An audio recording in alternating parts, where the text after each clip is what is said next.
क्या आपके साथ कभी ऐसा हुआ है कि आप रात को अपने कमरे में अकेले सो रहे हो और अचानक आपकी आंख खुल जाए?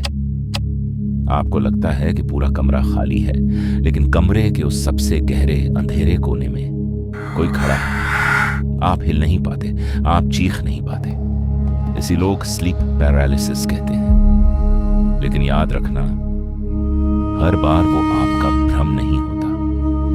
कभी कभी अंधेरे का वो साया सचमुच आपका दम घोंटने के लिए आगे बढ़ रहा होता है।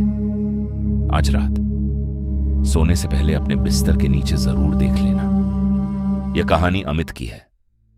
अमित दिल्ली के एक पुराने सुनसान इलाके में अकेले फ्लैट लेकर रहता था।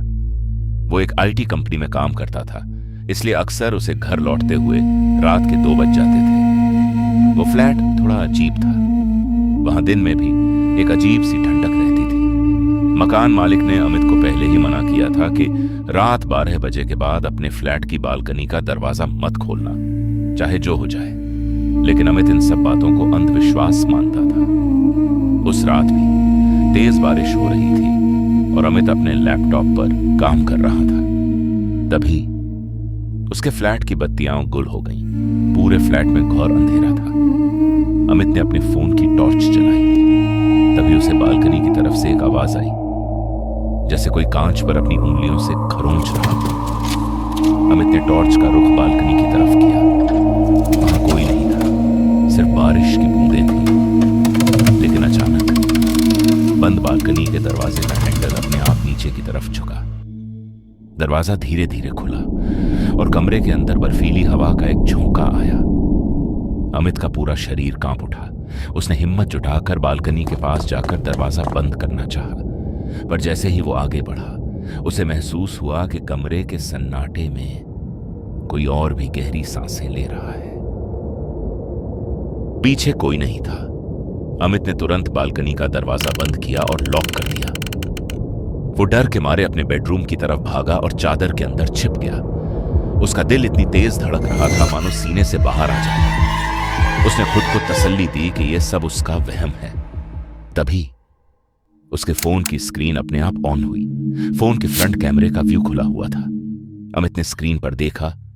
वो बिस्तर पर लेटा हुआ था, लेकिन स्क्रीन में उसके ठीक पीछे चादर के अंदर एक लंबा काला साया भी उसके साथ लेटा हुआ था, जिसके चेहरे पर एक भयानक चीरने वाली मुस्कान थी। अमित डर से चीख भी नहीं पाया।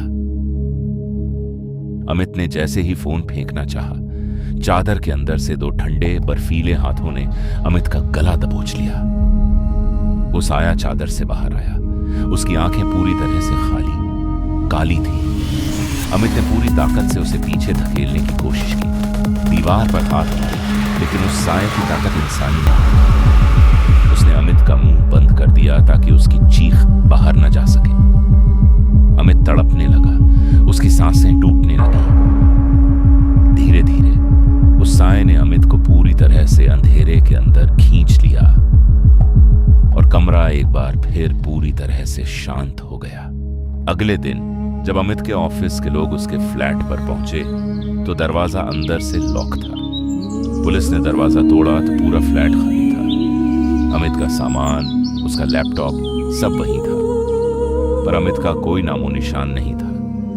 लेकिन जब उन्होंने अमित के बेड के नीचे देखा तो वहां धूल पर एक हाथ के घिसटने का निशान था, जो सीधे दीवार के अंदर जा रहा था। अगर आज रात आपके कमरे की बत्ती भी अचानक गुल हो जाए तो पीछे मुड़कर मत देखना, क्योंकि हो सकता है अगला नंबर आपका हो।